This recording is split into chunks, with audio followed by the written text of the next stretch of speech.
Rasulullah. Now that I know Arabic and have understood that, very same similar statements.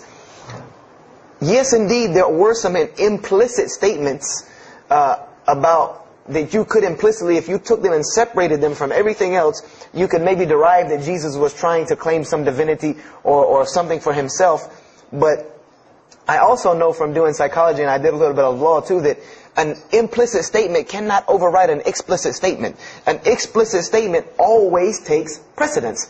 So if Jesus said God is one, and he anagorically may have alluded to God being more than one, then the clear statement overrides that each and every single time. So this is what I found through the New Testament. And I also found that Jesus taught salvation.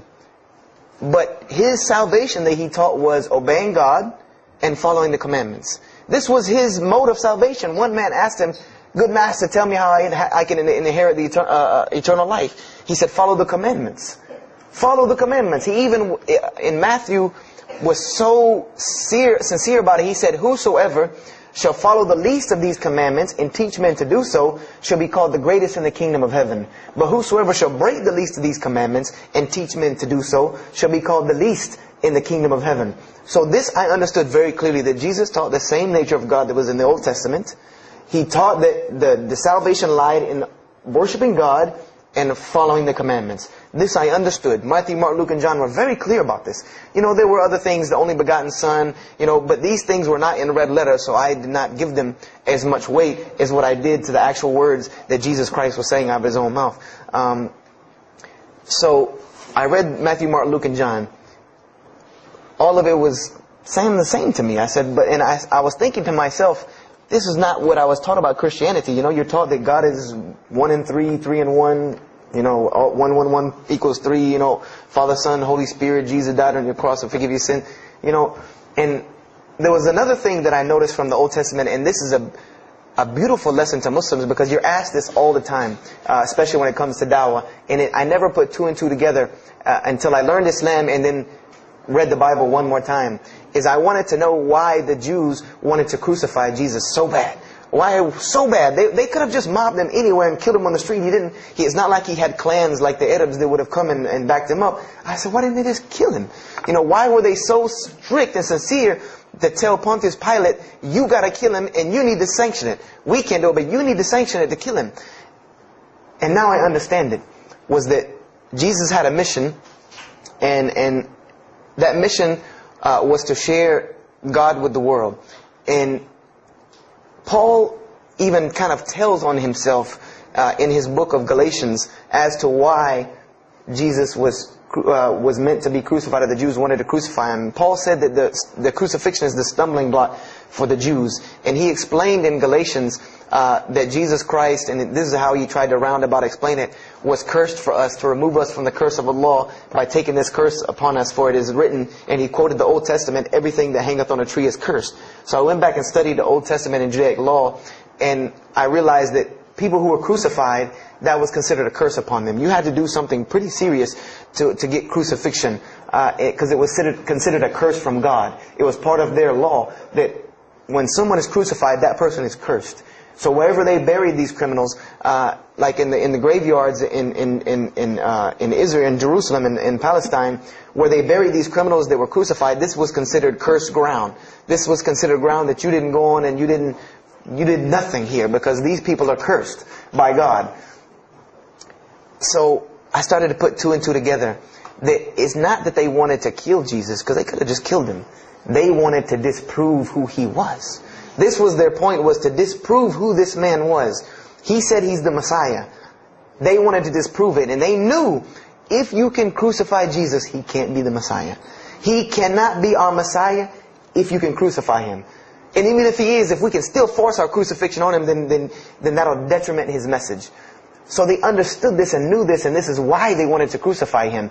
And this is exactly why Allah saved him from it.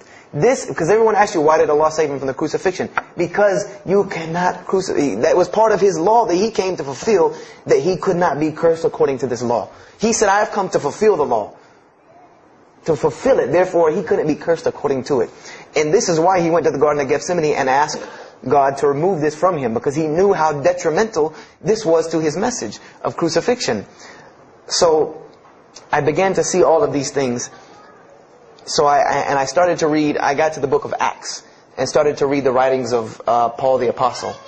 And things went from this to this.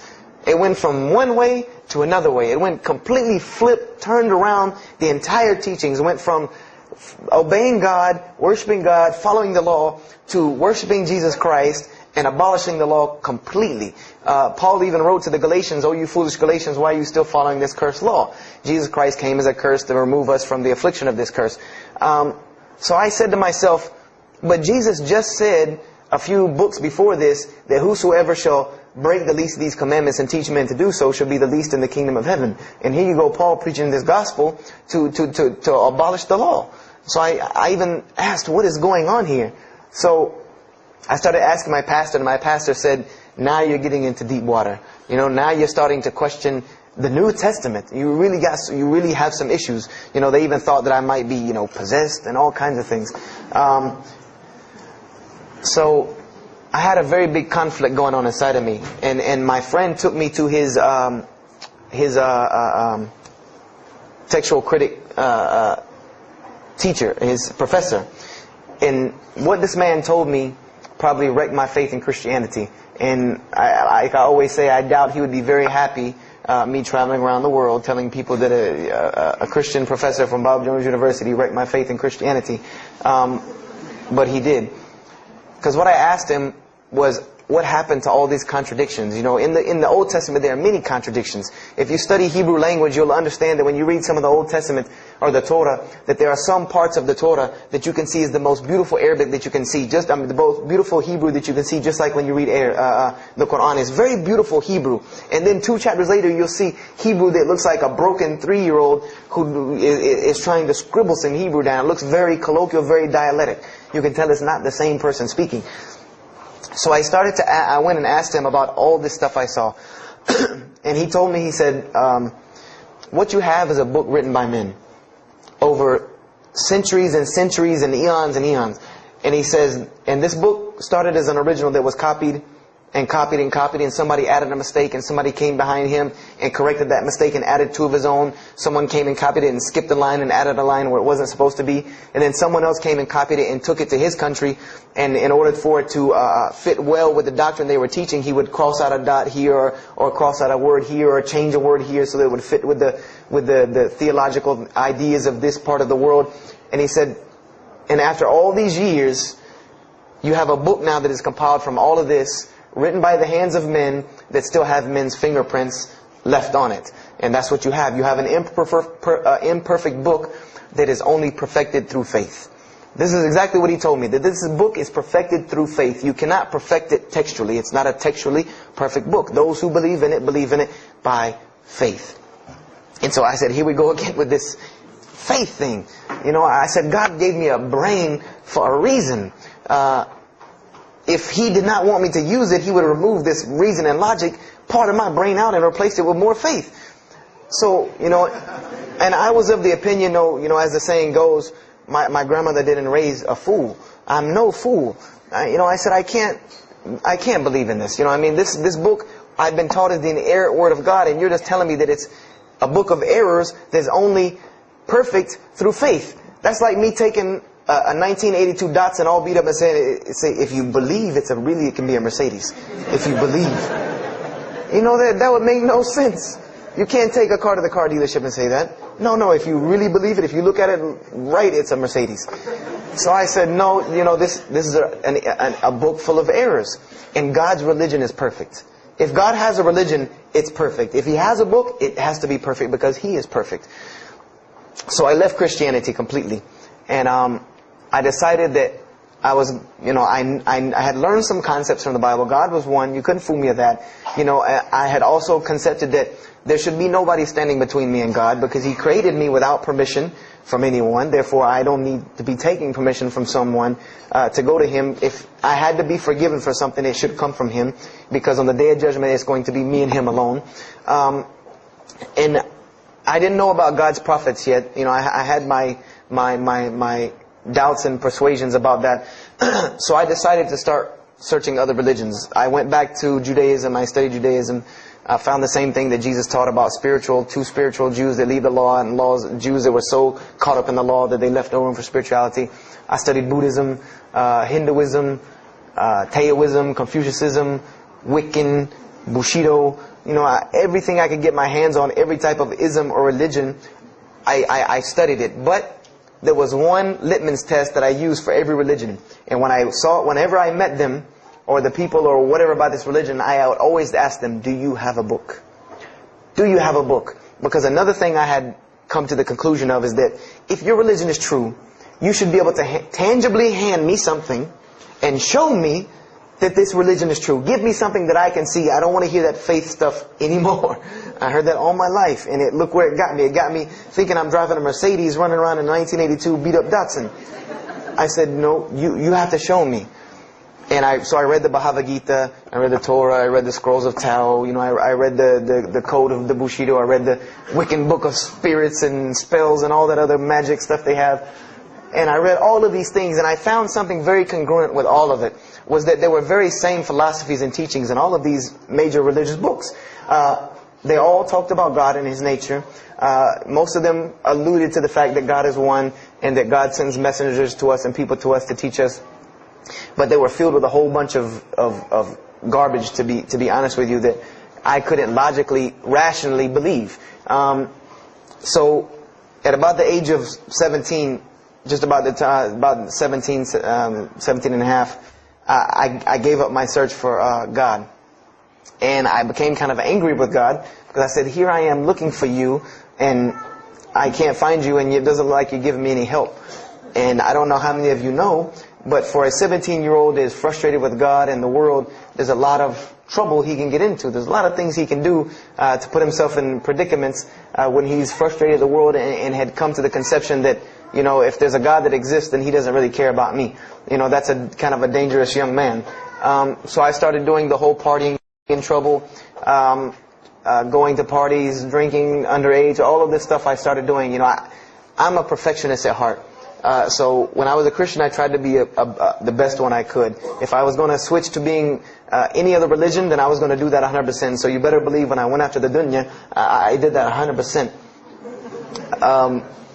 And I was a martial artist since I was 15 years old. And even though it was only 2 years, 2 years at 17, you think, you're Bruce Lee. So I got into a lot of fights. Got kicked out of school, had to go to another school, got in one fight, got arrested for a fight, and there were a couple incidences that stopped this downward spiral, because I was on a very, very quick downward spiral and I believe if I would have continued on that downward spiral, I would probably end up hurting someone, killing someone, or them hurting or killing me. And there were two incidents that brought that to an abrupt stop, like pulling the emergency brake. And the first one was a car accident that I was in. My friend and I were on the way back from Clemson University from a frat party, and we were driving up 385 in South Carolina, and we were both highly intoxicated. And I decided that night that he was driving, I decided to put my seatbelt on for the only reason that I kept falling over when I fell asleep without the seatbelt on, because I didn't really believe in the seatbelt thing, because I said if I'm going to die, I'm going to die. That was the conception that I come up with. That if it's time for me to die, it's time for me to die. I didn't believe in the whole tying your camel thing. So I put on my seatbelt and I fell asleep. And the next thing I know, I remember waking up with the car shaking. And I woke up to grab my friend because I thought maybe he had fallen asleep. But when I woke up, the only thing I saw was the tree line and then the pavement coming right at my face. And the window smashing and the car flipping, the whole 9 yards. And us landing in a ditch. And I remember getting out of the car. That was the first thing I thought. Number one, I couldn't believe that, you don't really think about, oh, you're alive. No, you just move. I jumped out of the car and realized that I had jumped out of the back of the car that wasn't there anymore. It was still in the median on the other side of the highway, and the front part of the car was over in the ditch. And I drug my friend out, who was knocked unconscious, and pulled him over the side of the road. I had no injuries. I looked at myself trying to find what's missing. And there was nothing but a piece of glass stuck in my arm that I pulled out. And it just so happened that a state trooper was passing the other way because he turned around and came back. And when he came back, he asked what had happened. And the first thing he asked me was, did you see what happened? Because there was other people who would pull over, so I guess he thought that I was a bystander, because I started to walk towards him. He's like, did you see what happened? You know, where are the people? I said, yeah, I really saw what happened. I was in the car. You know, and he was like, you know, as they say, like the color drained out of his face, because he was shocked. He said, there's no, how were you in that car? You know, and of course they took him to the hospital. My friend got arrested, DUI. But before he put us in the ambulance, he was a man of God, because he looked at me and he told me, he said, young man, you better realize that you're on this earth tonight for a purpose. The only reason you're still alive is that God has a purpose for you. If not, you don't live through things like that. People without purpose, if you didn't have a purpose, then this night would have been your night. So you need to realize that. I said, this old man's out of his mind. You know, if God had been looking for me, he had the opportunity to get me a long time ago. So don't tell me about that God stuff now. So I paid it no attention. And about a month later, 3-4 weeks later, my friend and I, same two, he's on crutches still, we decided to go to New York City. We decided to just take off, drive to New York City. We didn't tell our parents where we were going. I said I was sleeping in his house. He said he was sleeping in my house for the weekend. So we drove to New York. And in New York, I remember going to the ATM to get some money. And in New York, they have these ATMs where you have to go in the little glass room to get your money at ATM. I don't know if they have that here or if any of you have been to New York. Now, alhamdulillah, you have to put your bank card in to go in there. But in 97, it was not like this. You went in, and it was almost like the game Mousetrap, because you go in, take out your money, criminal comes right in behind you. There's nowhere for you to go. You know, there's nowhere to run. So I went in, I took my money out of the ATM. And I heard the door open behind me, you know, so I turned around, you know, I thought somebody was coming in behind me, and there was a man who put a gun to my face. And he must have really needed this money, because he didn't ask me anything. He didn't say a single word. I just remember looking at the gun in my face and him pulling the trigger. And it was a revolver, and to this day, I'll never forget that image in my head of seeing that little spindle turn and hearing that very distinct click of a revolver. And it probably could have been like a .32 snub-nosed gun like this, but when it was in my face, it looked like one of those like cannons that you see on the movies. And I remember when he pulled the trigger, I didn't think anything. You don't think anything. It just blank. You just go into this like shock of blankness. And then a couple seconds later, thankfully I had been doing martial arts. That might have helped me overcome the fight or flight syndrome, because all I could think was, go! You know, like myself kicking myself, like, what are you doing? Go!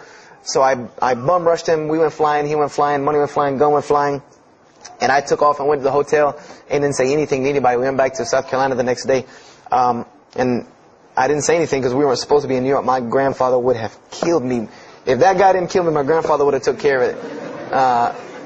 So I didn't say anything until about a month or two later. You know, I kept having nightmares about this same incident. I kept having night terrors from this incident. And so I told my grandmother about it. And she told me the same thing that the officer had told me. She said, you know, you have to realize that God has a purpose for your life. You're here for a reason. People don't go through the things that you've been through and still walking on this earth without a reason, and you're pushing the limit. This is what she told me. You're pushing the limit, really. God has something for you, and He wants you to get it, but you're pushing it. And she didn't tell me to go back to Christianity and study my Bible. The only thing she told me was that God hasn't gone anywhere. You just have not looked in the right place yet. And so I decided to put myself back together. You know, the car wreck, the gun thing, the getting arrested for fighting, like all of that, like really made me stop really quick and think, you know, that I need to get my stuff together. So I became an agnostic, someone who I believed in God with no form of religion.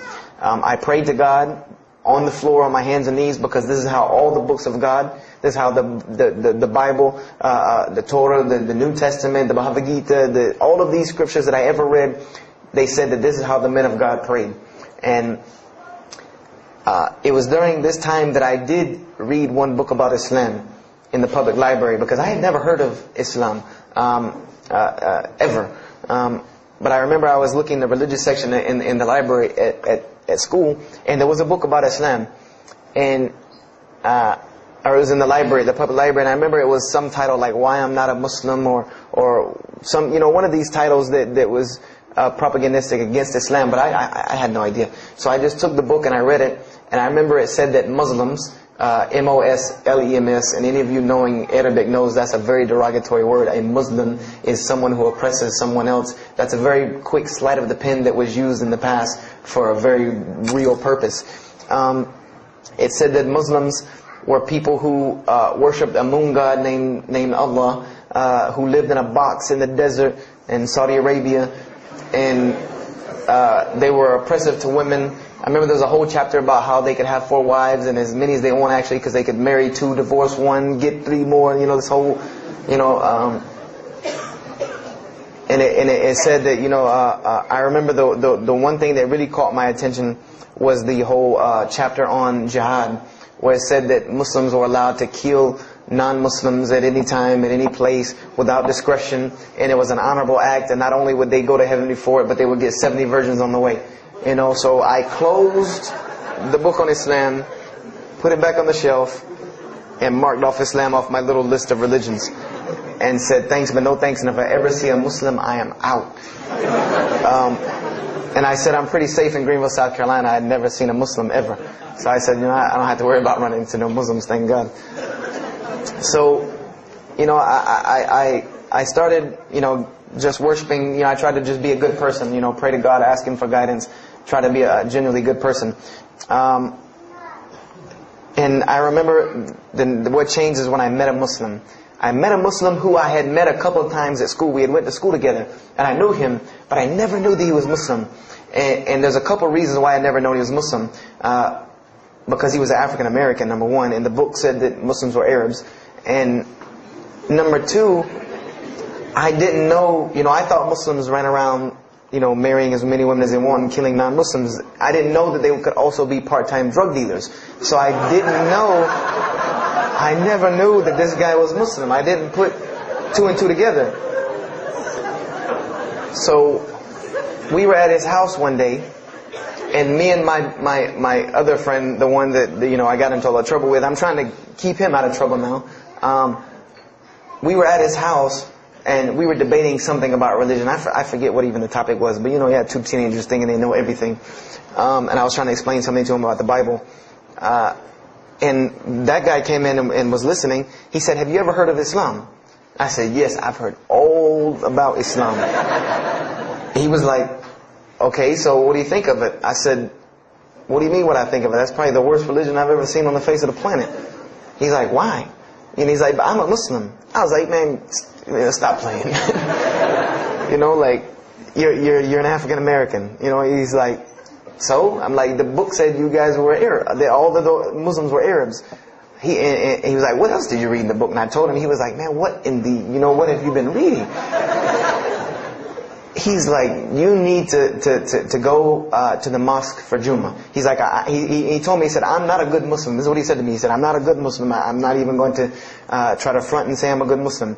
He said, "But I can guide you to some people that can tell you the real truth about Islam," because he knew about my story about wanting to find religion. And he said, "You need to go to the mosque for Jummah." And I said, What's Jummah?" He said, "It's just like church with no chairs." And I said, "I can do church with no chairs because in church the chairs were the worst part anyway.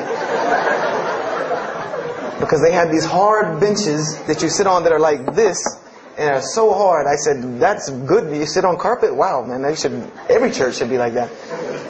And I said, "Where's the mosque?" He said, "It's on Wade-Hampton Boulevard." I said, "Where on Wade-Hampton Boulevard?" I lived on Wade-Hampton Boulevard. I lived right off of Wade-Hampton Boulevard. He said, "You know where Lee Road intersects with Wade-Hampton?" I said, Yeah, I live on the other side of the intersection."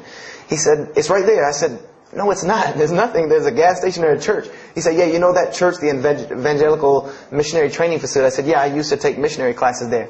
He said, "You know that building in the parking lot with the gold thing on top?" I said, the gym?" He was like, "No, that's the mosque." Because I had always thought it was the gym because it was in the same parking lot and it was just rectangular with 2 glass doors in the front. And you could literally walk in between the church and the masjid and touch them like this. Anyone doesn't believe me, go to Greenville, South Carolina, look at the masjid. You can almost touch both of them just like this. He said, yeah, it's right there. I said, I've never, at first I was shocked. Like, I've been living across the street from all these crazy Muslims all my life. I said, I never knew. And he told me to go to Jummah, and I asked him what time. He said he would meet me there at 1 o'clock in the afternoon on Friday. So I said, okay. I went on Friday, and I'm waiting outside for him. I'm not going inside. That's not happening. And I'm seeing all these people going in. And at this time, it was a predominantly Indo-Paki Arab masjid. Anyone who went in was not American, period. And I did not see even one African American going there. And I did see one. And then when he went in, I heard him talking in a dialect that I realized he was probably from Africa. So I said, he's not American. So I'm not going. I'm waiting, and I'm standing outside, sitting on the church steps, and the imam pulls up and parks right in front of me, who I had no idea he was the imam. But he got out and he asked me, am I waiting for someone, this, that, and the other? And I explained to him. He said, oh yeah, we know this brother. You don't see him that much, but we know who he is. He said, I'm glad you came. He was a very, very nice, gentle young man. And he invited me into the mosque, and I kind of wanted to wait on my friend, but I didn't want, at the same time I didn't want to tell this man I don't want to go in. So I went in, and they put me in the back and gave me a chair anyway. And I said, I came to sit on the floor. And they gave me a chair anyway, and all of these people are piled up in front of me. And there's no Americans here, and I'm starting to wonder, if this is a setup, because it's starting to smell like a setup to me, because in my mind I'm like, you've been set up before, and this seems kind of like this.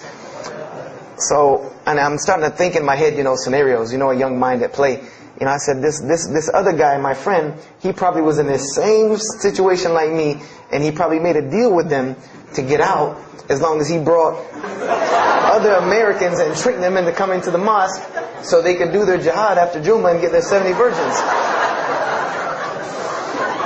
So I'm sitting here, and there's all these people in front of me, and then there's a curtain with all these people behind me making noise, and I have no idea who's back here. So I'm stuck in the middle of this. I hear that it's some women, but I don't, there's a curtain. I have no idea. So I'm like, there's something very odd about what's going on right here. I'm like, just let me make it. I'm starting to look for the exit. I'm like, calculating how many people are between me and the exit. I know some martial arts, so I said I might hit a couple of them, and I'm out. And then the imam came, and I just now realized that he was the imam because he got up on the minbar, and they started to call the adhan. And, I said, okay, that man seemed nice. He seemed genuinely nice. So I felt a little more comfort. And then he got up after the adhan, and he started his khutbah. Inna alhamdulillah nahmaruhu wa I said, oh my God. I said, I bet you he's talking about me. And he's being forceful. He was getting loud and banging on the minbar, and he's pointing in my direction. I'm like, oh man, I gotta get out of here really quick, I said, well, I'm going to take my chance with the women behind me. I'm going through the curtain. And then he started to, when he got done with his Arabic tirade, he started to explain it.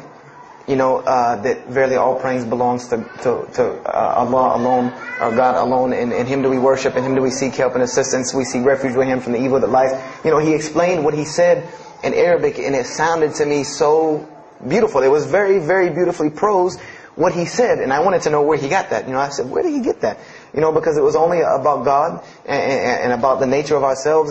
All of us should know that beginning of the khutbah. And he quoted the 3 verses from the Quran. O you who believe, fear God as He should be feared and do not die. And instead of a state of submission to Islam, he was a very wise man, because he translated everything. It was almost as if he knew I was there and translated everything for me.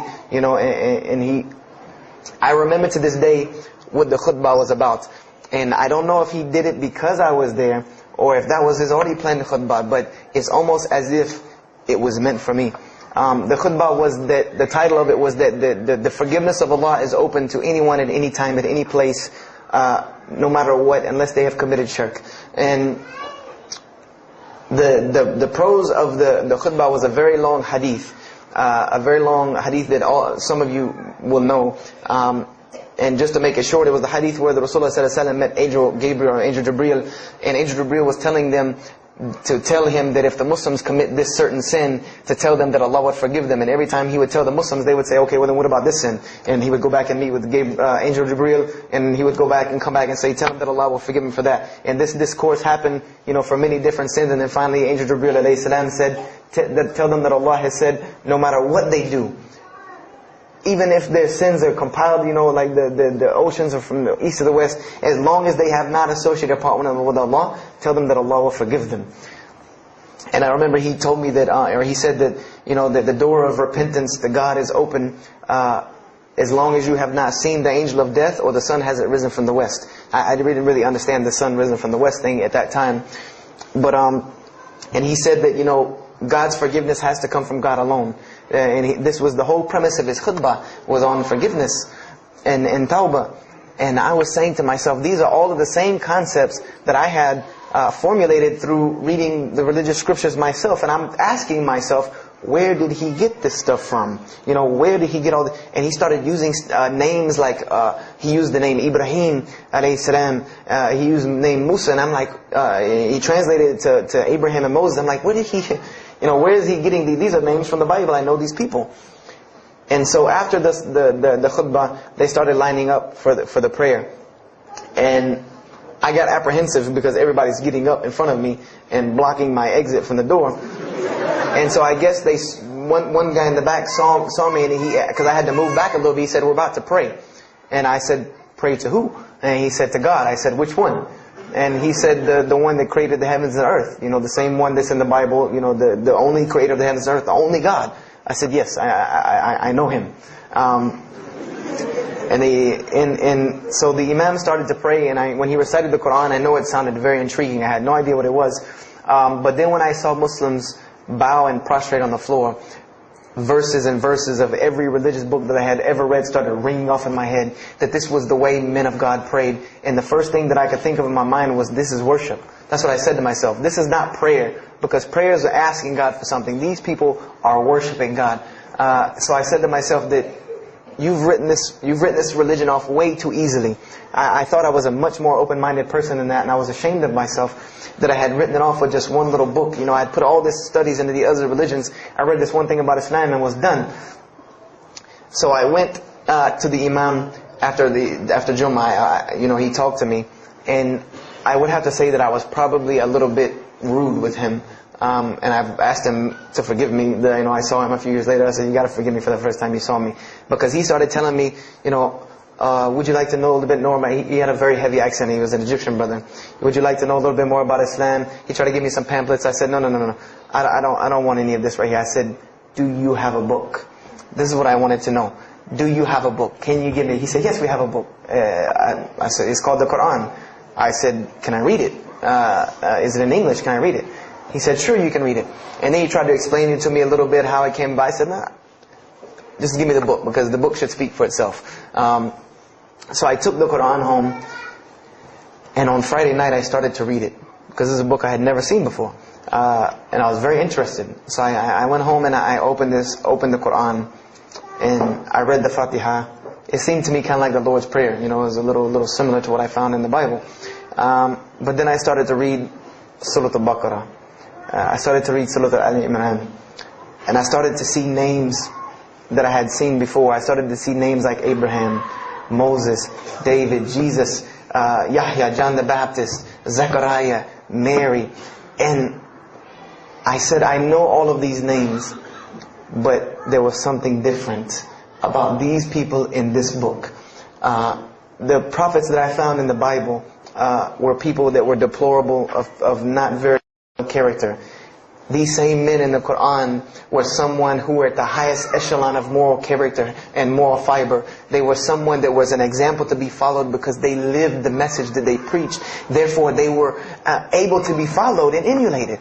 So I read all of these chapters, and I read the story of Jesus, peace be upon him, because when I saw the name Jesus first, that really intrigued me. I wanted to see, what does this book have to say about Jesus? And I read the story in Ali Imran, and I read the story in Surah Al-Maryam. And it was It was more beautiful than anything I had ever read in the New Testament or any nativity story that I had ever heard. It was more beautiful than that times 10. I remember the only thing that I could capture in my mind was the miracle of how, because in the Bible you never really figure out the conflict of how Mary gets over this finger pointing at her about her coming with a baby and she's not married. There's no real end to that. There's no real defense for her from this in the New Testament. But the Quran is so explicit and so clear that Jesus' first miracle was to speak from the womb, to speak as a baby and defend the honor of his mother. Something that you cannot deny. Something that you cannot deny about her, who Mary was, when you have this baby speaking on her behalf. So I would say I read the Quran entirely in 3 days. But that first night, after I had made it through Surah Al-Imran, my heart was already given to this book. I didn't know what it meant to be a Muslim. I didn't know how to be a Muslim. I didn't even know what that meant. But I knew that whoever it was that followed this book, I wanted to be like these people. I wanted to be like the people that I read about in this book. These were people I could follow. These were prophets. This was a book of guidance. And this was something that the book is calling and appealing to me. That if you don't believe in this book, you never see that. I've never seen this in any other scripture. The direct challenges that are in the Quran, that if you don't believe this book is true, put it to the test. Put it to the test. And this was something that was so astounding to me, that God is telling you over and over again, if you don't believe this is the truth, test it. Bring me something else like it. Test it. Put it to test. If it was written, if there was more than, all of the analogies about God, everything was so logical, so rational, so reasonable in my mind that it was like 2 + 2 = 4, and that was it. There was no 1 + 1 + 1 = 3, egg, yolk, water, fire. There was none of that foolishness. The Quran was very direct and very straightforward in its teachings. So I gave my heart to Islam that night in my living room, reading the Quran, and I cried and cried, that I had been looking for the truth all this time, had searched all this way, and it was right across the street from my house. And so I went back on Monday to accept Islam and ask these Muslims where in the world they've been all this time, and I go ready to go in there and do my thing, and I go and the masjid is locked. And because they only came on Fridays in for Isha during that time, and I didn't know. So I said, okay, I guess I have to come back on Friday, because every time I passed by the masjid after that, it was always locked. So I came back on Friday and I took my shahada, and as they say, the rest is history. But I don't travel around the world, and this was in December of 1998. I don't travel around the country and the world telling my story, just for the entertainment value.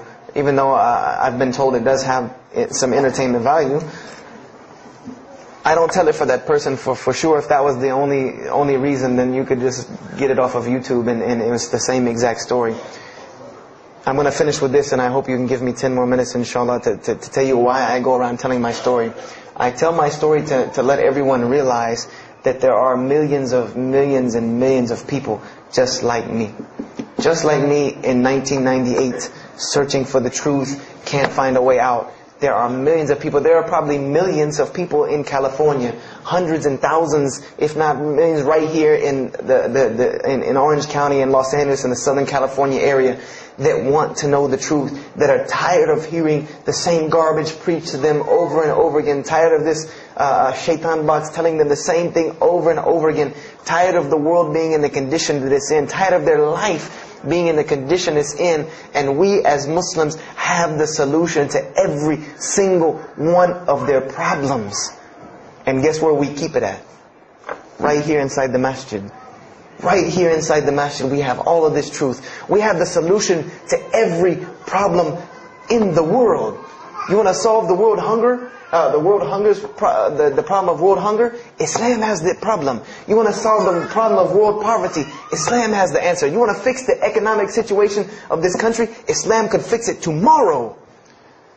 And this was in an op-ed piece in the Washington Post. In the Washington Post there was an op-ed piece that the two markets that are falling apart in this country are investments and housing. And there are two people in this market that while the rest are bottoming it out, this market is steadily climbing. It's not shooting, getting rich overnight like people want to, but it is continually going up, and that is Islamic financing and Islamic housing markets. These two things are so steady and so strong that economists in DC are trying to figure out how they can take some of these Islamic principles, from these investing and housing firms, and plug them into this system to give it some stability, because they realize that you won't get rich overnight in the Islamic system, but it will be stable. It will be something that will give stability. So they are starting to find out that Islam has the answer and the solution to their problems, but we already know this. We already know this, that we can solve every world problem with Islam, would put it into it. But the problem is, we're hiding it from the people. Unfortunately, willingly or unwilling, knowingly, unknowingly, we are hiding this from the people. And there's a statement in the Quran and that Allah warns the Jews about what they did with their religion. And there's a statement that is left in the Quran for us, that verily those who conceal the evidences and the clear proofs, after we have made it clear for them in the book, they are those who are cursed by Allah and cursed by those who curse, unless they repent and reveal that which they have been concealing. Those I will accept their repentance, because I am the one who accepts it, the most merciful. We have become guilty just the same way the Jews have of hiding the truth about their religion. When they saw the Prophet Muhammad ﷺ, they knew the truth and wanted to hide it. People, we know the truth about Islam, and we are hiding it. We as Muslims are running around begging Allah for dignity and honor and help, when He has already given it to us in this deen. Everything that a Muslim could ever want has already been given to him in this deen of Islam. Anything that you ask Allah for, there is an account set up for you to go take it out of. You just got to find it where it's at. And any of you, I'm not going to go through the ayahs for they're too long, but if you want to know the solutions to every one of your problems in this world and the hereafter, just go read 010a89faac5c1b19963a164de66cec53, ayah 10 through 13. Very, very easy solution. If I had the time, I would read them to you, inshallah. But we have the cure to every disease in the world. And we're not giving it to the people. And I want to use this as a parable, because I really want this to hit home with you. Let's say, what is your name, brother? Abdullah, mashallah. Let's say me and Abdullah are best friends. We're brothers in deen, we're roommates. And we've been roommates for years and years and years. And let's say brother Abdullah has contracts an illness, a disease that is one of the most painful diseases that any human being can ever go through in his life. And it's not something that is going to kill him quick. Let's say this disease is going to suffer and fester with Abdullah and make him not be able to eat, sleep, nothing. He's just miserable all the time. When I come home in the evening, he's rolling around on the floor in pain. And let's say I know him in this condition, and let's say one day I come across the cure for his disease. Someone tells me that if you give this to Abdullah or anyone like him, he will be instantly cured and he will never suffer again. And let's say I take that and put it in my pocket, and I don't give it to Abdullah. Why? Why don't you give it to Abdullah? Well, number one, I'm way too busy. I have 2 jobs, going to school, I have a long commute back and forth, I got to drive up and down the 405 every day.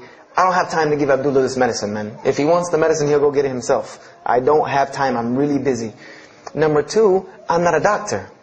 I should not be prescribing Abdullah medicine, and I'm not knowledgeable in medicine. If he wants help, he should go see a doctor. I'm not a doctor. Number 3, Abdullah's, please forgive me, but Abdullah's kind of stubborn. He doesn't really listen very well. He probably, he's kind of set in his ways. So even if I tell him this medicine is good for him and it'll cure him, he probably wouldn't even take it anyway. So why waste my time? Do any of these excuses sound familiar? And let's say I don't give this medicine to Abdullah and he dies. And let's say he dies the most painful death that you can ever imagine. I want to ask you a kind of rhetorical question. Do you think on the Day of Judgment that Allah is going to call me and Abdullah up and ask him about this incident between me and him, because I've oppressed him? I have oppressed him. I've allowed him to suffer, knowing that I could ease his suffering.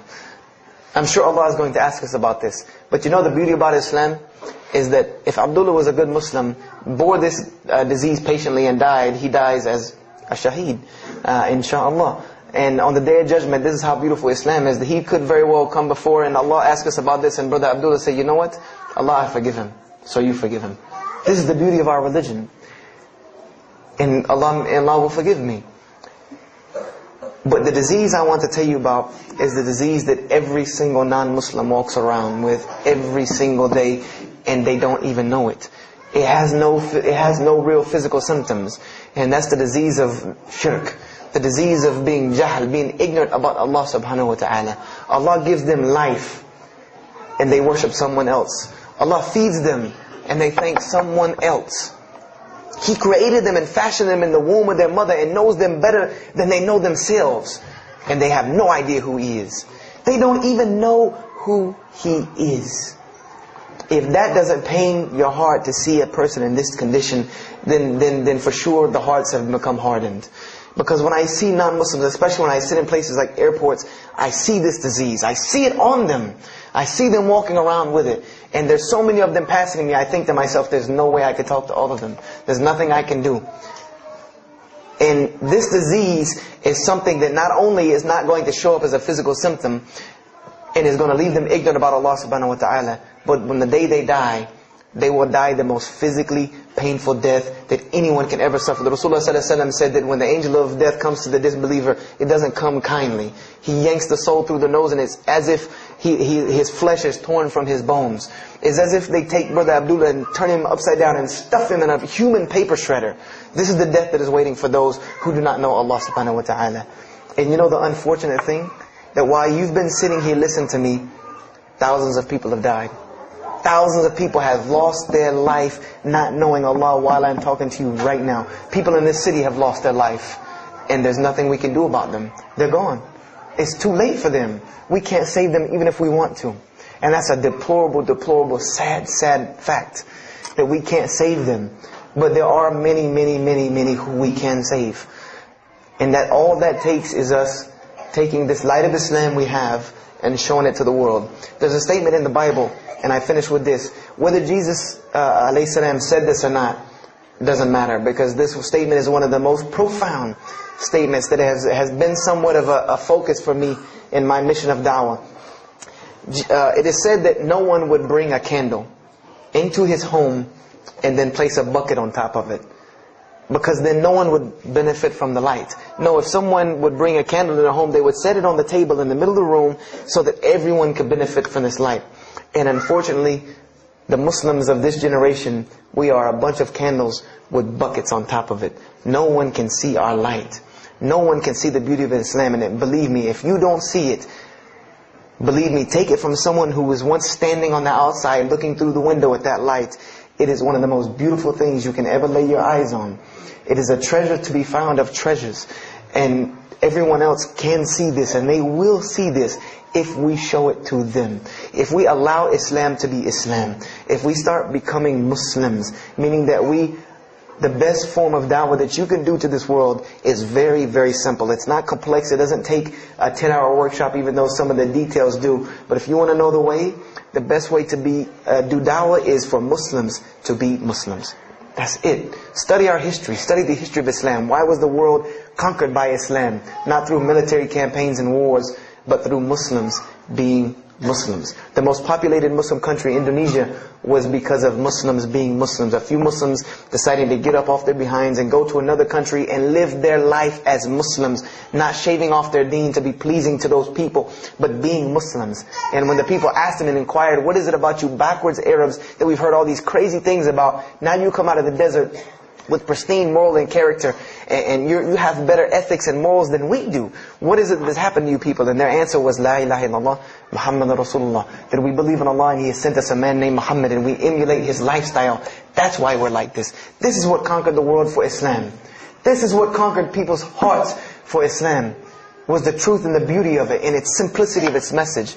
This is what brought me, and this is what the world needs. With all of this foolishness going on in the world, this is what it needs, the simplicity of Islam, whether they want to hear it or not. They know it in the bottom of their heart. When you show them the truth, even if they turn away from it, they know it's the right thing. They know it's the truth. And on the Day of Judgment, you can stand before Allah subhanahu wa ta'ala having washed your hands and saying that I did my job. And I finished just one more thing. I finished with this. If you don't believe this is important, if you don't believe this is one of the most important things you can do as a Muslim, then the last statement of Prophet Muhammad ﷺ to the Muslims as a whole, he gave his farewell sermon. And we know that what his farewell sermon was a summary or a synopsis of what Islam is and its general principles. And he knew this was the last thing he was going to say to the Muslims as a whole. And how did he end this sermon? Those who are here, pass this on to those that are not here. For verily it may be that the last one that hears my message may understand it than those right here among us. He gave a command to those Muslims to pass it on. And for those Muslims to pass it on. And for those Muslims to pass it on. Until there was no one left to hear this message. This was a command he gave. The last command he gave to this ummah as a whole. And then what happened? He pointed his finger to the heavens and said, "O Allah, bear witness that I have indeed conveyed your message." And upon saying this, what happened? Allah revealed the surah, "This day I have perfected for you your deen, and completed my favor for you, and chose for you Islam as your religion." And the last statement that Prophet Muhammad ﷺ gave to us before this was revealed was that we must pass this message on. He gave us that duty. He took that duty that was only reserved for prophets. No one else, no other. If you don't believe me, go read Surah Al-Bayna about what was commanded of the other nations. No other nation was given this opportunity and blessing to pass on this deen except us. Because there are no more prophets coming. So the job falls on our shoulders. Qurans are not going to fall out of the sky and hit people when they're walking down the street. This job has now become ours. And just like if the Prophet Muhammad ﷺ had not done his mission, he would have been accountable before Allah. If we do not do our job of spreading this message of Islam, we will stand before Allah on the Day of Judgment. Don't be the person standing before Allah on the Day of Judgment and your neighbor that you've known, your co-worker that you've known 10, 15, 20 years come and find you and tell you, you knew this day was coming. You knew this day was coming and what was going to happen to me, and you did not say anything to me. And those people will complain to Allah about us. They will complain to Allah about us. Because we have the truth right amongst them. And we're not giving it to them. We need to stop hiding it in our masjids, in our homes, in our hearts. And we need to give it to the people. It's beautiful, trust me. Just hand it to them. Just hand it to them. I promise you they'll take it. Because it's something that is so pure and pristine. And forgive me for probably going over my time. And if we have time, I want to leave some time for questions and answers. I will be outside to take any questions and answers. The only last thing I want to announce and let you brothers and sisters know is one of my biggest dawah projects is a DVD project that I do. And my goal is to put a DVD about Islam in the hands of every single person in the United States of America. Right now I'm working on Florida and I have other brothers working in other places because people will watch a DVD. We did studies on this and people will watch media before they'll read a book or before they'll listen to an audio CD. And alhamdulillah, through these DVDs we've gotten, I would say, an average about 2 shahadas a month. Because my personal contact info is on the DVDs and people watch them and they call me and I converse with them and usually most of them accept Islam. I just had a shahada the day before yesterday from Irvine, Texas, from someone who had bought the DVD and given it, a Muslim had bought it, gave it to his friend. His friend hated it or didn't want it, so he gave it to another person, and that person gave it to a co-worker at work who watched it and accepted Islam. So this is one of my biggest projects. And the way this project works is I make 100 DVDs, and I brought 2 of them with me today. I'm going to explain what they are. The way this project works is I make 100 DVDs, and 75 of them go out to different dawah arenas. And the other 25 I make available for Muslims to purchase for 2 reasons: so that they can be, so that I can buy another 100 to make, and so that you can share in this ajr along with me. Because when you purchase a DVD that makes another DVD, or you give it to a friend, then you share in this ajr with me. And everyone knows that da'wah is the biggest pyramid system because of the hadith Rasulullah sallallahu alaihi wasallam, that one who calls to guidance gets the same reward as the one guided, without that reward being lost from him. So I made these DVDs available to the Muslims so that you can put a little effort in da'wah and make another 100 inshallah. So I brought 2 today and they're outside. One of them is called Islam in the Bible, which is basically what I just told you in a PowerPoint format, so that you could see all these verses that I saw, all these things that I read that allowed me to see the truth of Islam very clearly when I saw it, and I coincide them with the Quran so that you could see them. And there's another one the other one's called The True Gospel of Jesus Christ, where I go through the New Testament. Well, first part I think is an interview about me and my story to Islam, and there's some other Q&As on the other DVDs about nature of God and all these different things. But it's a PowerPoint presentation about the New Testament and Jesus Christ, and how you can prove to someone that Jesus Christ taught Islam from the New Testament, from their own book, that they have to agree. They either have to believe it or reject it. And if you believe it, then you have to believe what I'm saying is true about Islam. If you reject it, then this is your book, not mine. So, I try to use these two teaching methods, and they also can be given to non-Muslims because they're in a PowerPoint format. They're in a very educated format, and they're available outside for $10 each. So if you could, please don't make me take any of them back home, because they always hassle me about taking 200 DVDs on an airplane anyway. So please come and get them. And if you have any questions, my contact info is on there and everything. If you have any more questions for me and my website and everything, I thank you for your time. And if anything has been of benefit, know that truly all good comes from Allah subhanahu wa ta'ala. And if anything that I have said is incorrect or hurtful or shameful, know that indeed that comes from my own nafs and my own lack of understanding. أقول هذا واستغفر الله لي ولكم فاستغفروه إنه هو الغفور الرحيم. السلام عليكم ورحمة الله وبركاته.